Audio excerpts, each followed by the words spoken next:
మోసం, దగ, కుట్ర. అమరావతి విషయంలో జగన్మోహన్ రెడ్డి మొదటి నుంచి అనుసరిస్తున్న వైఖరి ఇది. 3 రాజధానుల పేరుతో జగన్ సర్కారు ఆడుతున్న 3 ముక్కలాటతో కేంద్ర ప్రభుత్వ విభాగాలు, సంస్థలు ఎక్కడ ఏర్పాటు చేయాలో తెలియని అనిశ్చితి ఏర్పడింది. అంతర్జాతీయ పెట్టుబడులతో అవకాశాల గనిలా వెలిగిన అమరావతిని ధ్వంసం చేశారు. భూములు ఇచ్చిన రైతుల్ని వేధించి ప్రఖ్యాత సంస్థలు తరిమేసి మహానగర నిర్మాణ ప్రణాళికలకు పాతరేశారు. 10,000 కోట్ల రూపాయల ప్రజాధనంతో పూర్తి చేసిన పనులను పాడుబెట్టారు. మొత్తంగా అమరావతిని అధోగతి పాలు చేశారు.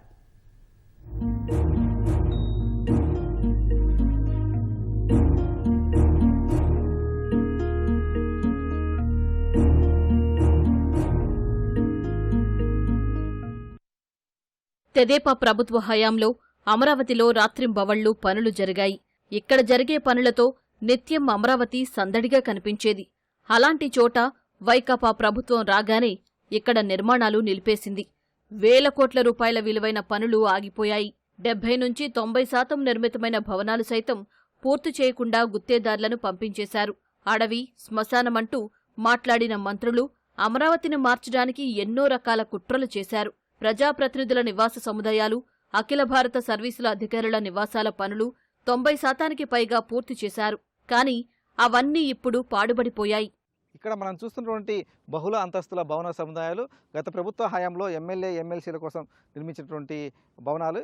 వీటన్నీ కూడా 90% పనులు పూర్తయిపోయినప్పుడు కూడా వైసీపీ ప్రభుత్వం వచ్చినాక ఆ పనులు కూడా పూర్తి చేయకుండా పక్కన పెట్టిన పరిస్థితి. రాజధాని ప్రాంతంలో ఇలాగే ఐఏఎస్, ఐపీఎస్లతో పాటుగా వివిధ రకాల ప్రభుత్వ ఉద్యోగులు కూడా పదుల సంఖ్యలో భవన సముదాయాలు నిర్మించారు. వాటన్నిటి కూడా వివిధ దశలో ఉండగానే వైసీపీ ప్రభుత్వం ఆ పనులు పూర్తి చేయకుండా పక్కన పెట్టేసి వాటిని నిరర్ధకంగా మార్చినటువంటి పరిస్థితి. బ్యాంకు రుణాలను కూడా కట్టకుండా ఆపేసినటువంటి ప్రభుత్వం ఆ తర్వాత అవి నిరర్ధక ఆస్తులుగా మారే ప్రమాదం ఉందని గుర్తించి అవన్నీ కూడా పూర్తయినట్టుగా తప్పుడు నివేదికలను బ్యాంకులకు కావచ్చు, ఇతర సంస్థలకు అందజేసినటువంటి పరిస్థితి కనిపిస్తోంది. అమరావతి పట్ల ఎంత నిర్లక్ష్యంగా ఈ వైసీపీ ప్రభుత్వం వ్యవహరించింది, ఎలాంటి విధ్వంసం ఈ ప్రాంతంలో చేసిందనేందుకు ఇవన్నీ కూడా ప్రత్యక్ష నిరసనగా చెప్పుకోవాలి. అమరావతి బృహత్ ప్రణాళికను విచ్ఛిన్నం చేసేందుకు వైకాపా ప్రభుత్వం చేయని ప్రయత్నం లేదు. అమరావతి నగరపాలక సంస్థ పేరుతో ఓసారి, అమరావతి పురపాలక సంఘం పేరుతో మరోసారి రాజధాని గ్రామాల్ని విడదీయాలని చూసింది. తర్వాత ప్రభుత్వం R5 జోన్ పేరుతో నాటకానికి తెరలేపింది. రాజధాని వెలుపల ప్రాంతాలకు చెందిన 50,000 మంది పేదలకు రాజధానిలో సెంటు చొప్పున ఇళ్ల స్థలాలు కేటాయించింది. బృహత్ ప్రణాళికకు భిన్నంగా వ్యవహరించొద్దని కోర్టు చెప్పినా జగన్ ప్రభుత్వం R5 జోన్ ఏర్పాటు చేసి ప్లాట్లు ఇచ్చింది. దేశంలో వివిధ నగరాల్ని స్మార్ట్ సిటీలుగా అభివృద్ధి చేసే క్రమంలో 2017 జూన్లో అమరావతిని కూడా కేంద్రం ఈ ప్రాజెక్టుకు ఎంపిక చేసింది. కేంద్ర ప్రభుత్వ వాటా 500 కోట్లను విడుదల చేసింది. అయినా ఆ నిధులను నొక్కేసి అమరావతి అభివృద్ధిని పక్కన పెట్టింది వైకాపా ప్రభుత్వం. ముఖ్యమంత్రి జగన్ ఈ నమ్మక ద్రోహాన్ని నిరసిస్తూ రాజధాని రైతులు పిడికిలి బిగించారు. రాజధాని కోసం ఇక్కడి మహిళలు రుద్రమలై గర్జించారు. పోలీసుల లాఠీ దెబ్బల్ని, హింసాకాండను తట్టుకుని మహిళలు ముందు వరుసలో ఉండి అమరావతి ఉద్యమాన్ని నడిపించారు. సుమారు 3,000 మంది రైతులు, మహిళలు, రైతు కూలీలు, ఉద్యమకారులపై 720కి పైగా కేసులు నమోదు చేశారు. అయినా ఎదురొడ్డి వైకాపా చేస్తున్న దుర్మార్గపు చేష్టలతో పోరాడారు. తరతరాలుగా వచ్చినటువంటి భూములను రాష్ట్ర రాజధాని కోసం ఇచ్చినటువంటి రైతులు ప్రభుత్వం 3 రాజధానుల ప్రకటనతో రోడ్లెక్కి ఆందోళన చేసిన పరిస్థితి. ముఖ్యంగా మహిళలైతే రుద్రంలా గర్జించి రాష్ట్ర ప్రభుత్వ తీరుపైనైతే ఆందోళన చేసి పోరాటానికి సిద్ధమై రోడ్లపైకి వచ్చారు. అయితే పోలీసులు అత్యంత అమానవీయంగా వారిపైన లాఠీ చార్జీలు, బూటకాలతో తన్ని వారిని తీవ్రంగా ఇబ్బంది పెట్టిన పరిస్థితి. ఆ సమయంలో హైకోర్టు వారిని రక్షించి జోక్యం చేసుకుని పోలీసుల దమనకాండను అయితే తీవ్రస్థాయిలో ఆక్షేపించిన తర్వాతే మహిళా రైతులపైన పోలీసుల దాడులు, ఒత్తిళ్లు కొంతమేర తగ్గాయని చెప్పాలి. అయితే అంతకుమించి మహిళలను గాయపరిచిందైతే వైసీపీ నేతలు అలాగే ప్రభుత్వ పెద్దలు చేసినటువంటి వ్యాఖ్యానాలు వారి మనసును గాయపరిచాయి.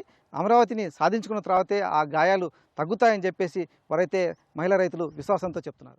ఈ రోజు ఇక్కడ ఇక్కడ హైకోర్టు కనుక అప్పుడు గత ప్రభుత్వం కనుక ఇక్కడ హైకోర్టు పెట్టకపోయినట్టయితే ఇక్కడున్న కోర్టుకు వచ్చినటువంటి లాయర్లకు కానివ్వండి, జడ్జి గారులకు కానివ్వండి, ఎవరికి కూడా మా బాధలు కూడా తెలిసే కాదు. ముందుగా కేసుల విషయానికి వచ్చేసరికి మేము పడిన బాధలు మొదటి నుంచి కూడా నా మీద దాదాపుగా 10 కేసుల పైన ఉన్నాయండి. నేను కుటుంబాన్ని వదిలి చాలా రోజులు బయట ఉండాల్సి వచ్చింది. ఎందుకంటే నేను ఏమి తప్పు చేయకపోయినా సరే, మేము భూములు ఇచ్చిన రైతులు అండి, మేము తప్పులు ఏం చేస్తాం. నా మీద డెకాయిట్ కేసు, అంటే డెకాయిట్ అంటే నేను తర్వాత గూగుల్లో కొట్టుకొని చూసుకుంటే బందిపోటు అంటే బందిపోటు అనే అర్థం వచ్చినట్టు మా మీద కేసులు పెట్టేంత మేము ఏం తప్పులు చేసాం?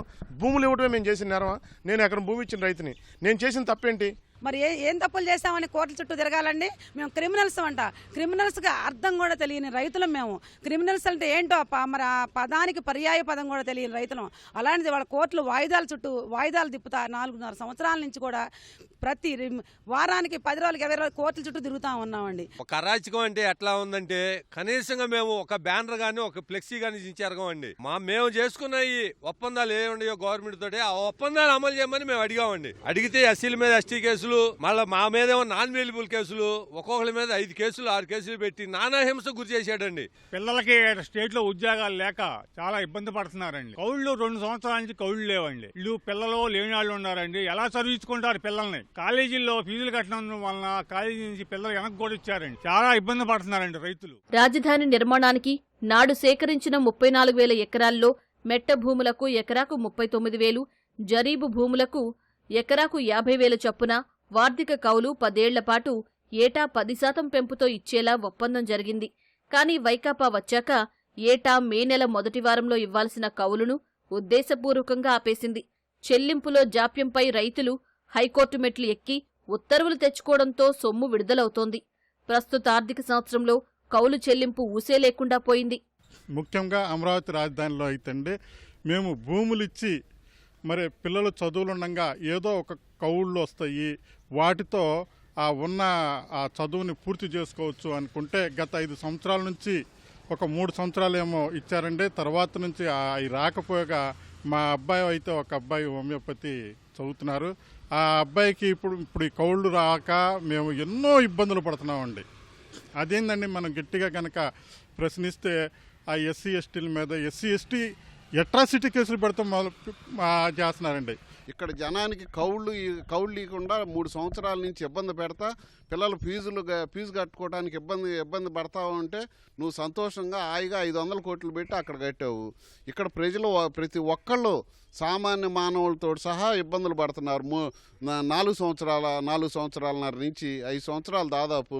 మరి 2019లో ఈ జగన్మోహన్ రెడ్డి గారు ఇక్కడే రాజధాని ఉంటుంది, పోలవరాన్ని పూర్తి చేస్తాం, 21 కల్లా రైతులకు నీళ్లు ఇస్తాం, మరి ఆ కడప ఉక్కు ఫ్యాక్టరీ నిర్మాణం కొనసాగిస్తాం అని చెప్పి ఎన్నో నమ్మబలికారు. రాజధానిని కూడా అపురూపమైన రాజధాని కడతామన్నారు. ఆ మాటలు నమ్మి ప్రజలంతా మరి జగన్మోహన్ రెడ్డి గారికి ఓట్లు వేశారు. ఆయన 155 సీట్లతో ప్రభుత్వం అధికారంలోకి వచ్చింది. వచ్చినాక 4 నెలల తర్వాత డిసెంబర్ 17వ తారీఖున 3 రాజధానులని ప్రకటించాడు. దానికి 151 మంది ఎమ్మెల్యేలు బలాలు ధరిశారు. అమరావతికి భూములు ఇచ్చిన రైతులకు 25% భూమిని అభివృద్ధి చేసి ప్లాట్ల రూపంలో తిరిగి ఇవ్వాలనేది ఒప్పందం. భూములిచ్చిన వారిలో ఎక్కువ మంది సన్న, చిన్నకారు రైతులే. ఎకరాలోపు భూమి సమీకరణకు ఇచ్చిన రైతులు 20,490 మంది ఉన్నారు. ఒప్పందంలో భాగంగా సిఆర్డీఏ అధికారులు వారికి 63,462 స్థలాలు కేటాయించారు. ఇందులో 42,524 ప్లాట్లకు సంబంధించి రిజిస్ట్రేషన్ ప్రక్రియ కూడా పూర్తయింది. ఈ ప్లాట్ల పత్రాలను హామీగా చూపించి అవసరమైనప్పుడు రైతులు రుణాలను పొందేవారు. కానీ 2019లో ప్రభుత్వం మారాక భూములు తాకట్టు పెట్టుకుని రుణం తీసుకుందామంటే బ్యాంకర్లు అంగీకరించడం లేదు. రాజధాని రైతులకు ఇచ్చిన ప్లాట్లపై రుణాలు ఇచ్చేందుకు మార్గదర్శకాలు లేవని బ్యాంకర్లు తెగేసి చెప్పడంతో రైతులు ఉసూరుమన్నారు. రాజధాని అమరావతికి భూములు ఇచ్చిన రైతులకు చివరకు మిగిలింది ఈ ప్లాట్లు మాత్రమే. ఈ ప్లాట్లు కూడా అమ్ముకునేందుకు వారు తీవ్రంగా పాట్లు పడాల్సి వస్తోంది. ఏదైనా అత్యవసర పరిస్థితుల్లో ఈ ప్లాట్లను విక్రయించుకోవాలని చెప్పేసి రైతులు చూస్తున్నప్పటికీ వాటిని కొనేవారు ముందుకు రావట్లేదు. దీనికి ప్రధాన కారణం ఈ ప్రాంతం అంతా కూడా ఒక చిట్టడి మాదిరిగా మారిపోయింది. మొత్తం కూడా ఈ ముళ్ళ కంచెలన్నీ ఉన్న కారణంగా కూడా ఈ ప్రాంతానికి వచ్చే సరైన దారి కూడా లేక ఎవరు కూడా ఈ ప్లాట్లు కొనేందుకు ఆసక్తి చూపటం లేదు. అలాగే ఈ ప్లాట్లను బ్యాంకుల్లో తనఖా పెట్టి రుణాలు తీసుకుందామని కూడా బ్యాంకులు అప్పులు వారికి ఇవ్వటం లేదు. ఎందుకంటే వీటికి విలువ లేదని చెప్పేసి కూడా ఆ బ్యాంకర్లు పక్కన పెడుతున్న పరిస్థితి. వ్యవసాయ పనులు లేవు. మరోపక్క రాజధాని నిర్మాణం ఆగిపోయింది. పనుల కోసం దూర ప్రాంతాలకు వలసపోవాల్సిన దుస్థితి ఏర్పడింది. మందడం, తాళ్లాయపాలెం, లింగాయపాలెం, ఉద్దండరాయునిపాలెం, వెంకటపాలెం, రాయిపూడి గ్రామాలకు చెందిన కార్మికులు అరటిగెలలు కోసే పనుల కోసం కడప, కర్నూలు వంటి ప్రాంతాలకు వలస వెళుతున్నారు.